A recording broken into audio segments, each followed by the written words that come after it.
Hello, welcome to Movie Summaries. Today we are summarizing a 2015 horror movie called The Visit. Fair warning, there are spoilers in this summary. Enjoy, and be sure to subscribe to watch more videos weekly, and hit like. The movie begins with a teenage girl named Rebecca interviewing her mother Paula for a documentary she's making about meeting her grandparents for the first time. Paula explains that as a teen, she fell in love with her substitute teacher, which her parents didn't approve of. I mean, can you blame them though? So at 19, she left her home and hasn't seen her parents in 15 years. Paula's husband eventually left her for another woman and moved to California, leaving Paula to raise Becca and her brother Tyler. The next day, Paula drops Tyler and Becca to the train station to go visit their grandparents for the first time. Tyler is a 13-year-old, and he is an aspiring rapper.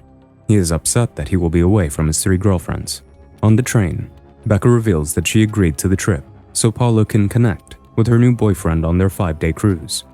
They are welcomed by their grandparents, John and Doris.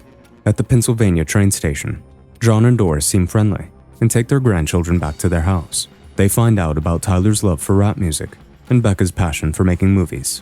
Becca films their time together with her big camera, and she also gives a smaller camera to Tyler so he could film additional footage.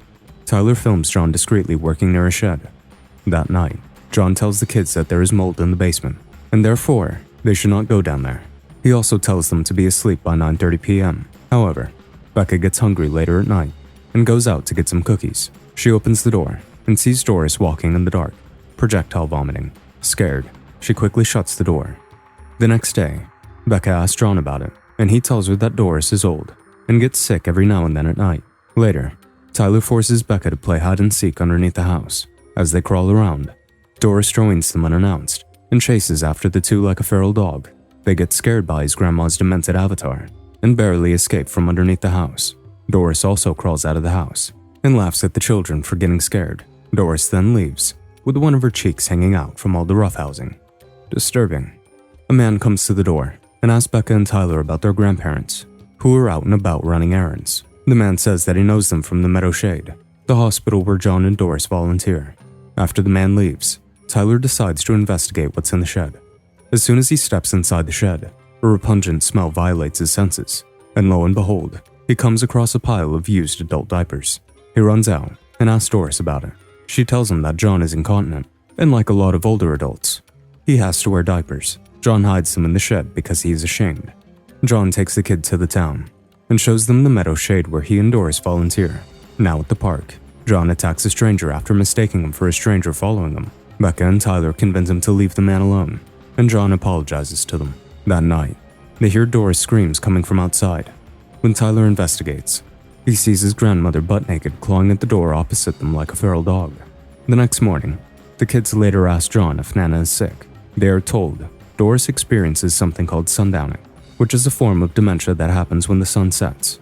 Doris sometimes feels that there are bad things inside her, so she throws up to get rid of them. He puts on a tuxedo and goes to the costume ball at the train station. It suddenly strikes him that he's actually confused, and he takes the tuxedo off. Later, Becca finds the webcam of her laptop destroyed. Doris reveals that she accidentally spilled oil all over it. Tyler is sure that there is something about John and Doris, and he tells Paula about it on the video call. However, Paula tells him that her parents have always been a little strange, and he must accept them.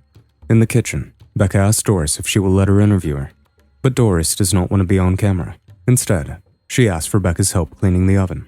She makes Becca get completely inside the oven and clean it, and then agrees to the interview.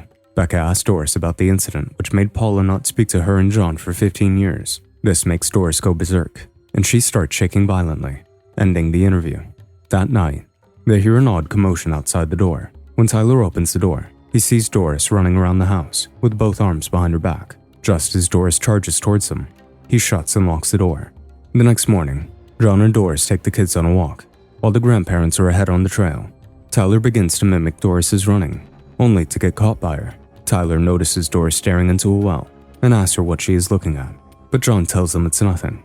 After returning back home, Becca interviews her brother and asks him if he still likes their deadbeat father. To her astonishment, Tyler gives a very mature opinion and says that he thinks that his dad is a great guy, and sometimes people find something that they like better. Becca refuses to believe that he is telling the truth and challenges him to prove himself. Tyler and Becca then return to the well later to try and figure out what is hidden inside. but all they pull up is water. Tyler interviews Becca and asks her very personal questions. He asks her why she doesn't like to look at herself in the mirror. Becca tearfully admits that she feels worthless after having been abandoned by their father. While John and Doris are in town, a neighbor named Stacy comes over, telling them their grandparents volunteered at the hospital when she was in rehab, and she baked treats to thank them. Stacy asks if John and Doris know about the gossip from the hospital, without divulging any details. That evening, Becca overhears Doris laughing hysterically by herself in the living room. Facing the wall, she asks Doris what she's laughing about, and is told the naughty spirits are inside her, and she laughs to keep them at bay. Doris even tries to strangle herself with her scarf, but Becca intervenes and rushes to tell John about it. She finds John in the shed, with a rifle in his mouth. When he sees Becca, he pretends as if he was only cleaning it. Fed up, Becca decides to set the camera in the living room to see exactly what goes on at night. After John and Doris go to sleep, Tyler freaks out after touching Slimy on the toilet handle. Although he can't see it, he says he can feel it, and it is seeping into his skin. Later that night, Doris opens and slams the basement door several times. She eventually spots the camera and takes it with her to the kitchen, where she grabs a knife. Doris then makes her way to the kids' bedroom and begins pounding on their door. Becca and Tyler wake up, startled, but don't open the door. The next morning, the two kids check the footage and are alarmed by it. They initially decide to maintain some distance from their crazy grandparents until Paula comes to pick them up later in the afternoon.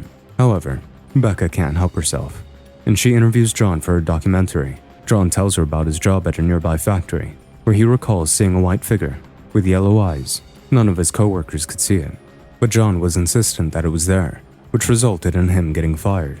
Becca is convinced that John and Doris are experiencing signs of early onset schizophrenia. Outside the window, Tyler and Becca see their grandparents in a heated argument with their neighbor, Stacy. Later, Doris agrees to continue her interview with Becca. Doris tells her a story about people in the water that were stolen by people from another planet. These people will later be collected and sent back to this planet, but for now, they're at the bottom of the water. To avoid triggering Doris, Becca presents the night when Paula left her and John as a story about a girl who fell in love with an older man, whose family did not approve. Becca asks Doris if she was the mother of the girl, what would she tell her? Doris tearfully responds that she would forgive the girl. In the afternoon, Tyler and Becca wait until the grandparents are out front to video call Paula without the grandparents being aware. Becca has scrubbed off the oil from the webcam. Becca asks Paula, who has just returned from the vacation, to pick them up because their grandparents are scaring them. They tell her about John putting a gun in his mouth and Doris walking around with a butcher knife at night. Tyler films the grandparents from the window so Paula can see them. Lo and behold, Paula reveals that John and Doris are not their grandparents. Panicked, Paula calls the local police, but her call doesn't go through. She tells the kids to get somewhere safe and heads out to pick up her children. The grandparents return, and Doris asks for Becca's help in cleaning the oven. Becca agrees and leans into the oven to clean it. However, Doris tells her to go deeper, and when she does, Doris locks her inside the oven. Tyler screams at her to open up the oven. Becca is shaken by the ordeal, and she proceeds to run away with Tyler. But John suggests that they should have a board game night. Tyler and Becca sneak a peek of the yard and see Stacy hanging dead from the tree. John quickly shuts the door and tells the kids that they are going to play old versus young. The two siblings are forced to play Yahtzee with their fake grandparents, who pretend as if everything is alright. After playing for a while, Becca excuses herself from the game, saying she needs to recharge her camera. Before leaving, she asks Tyler to continue playing.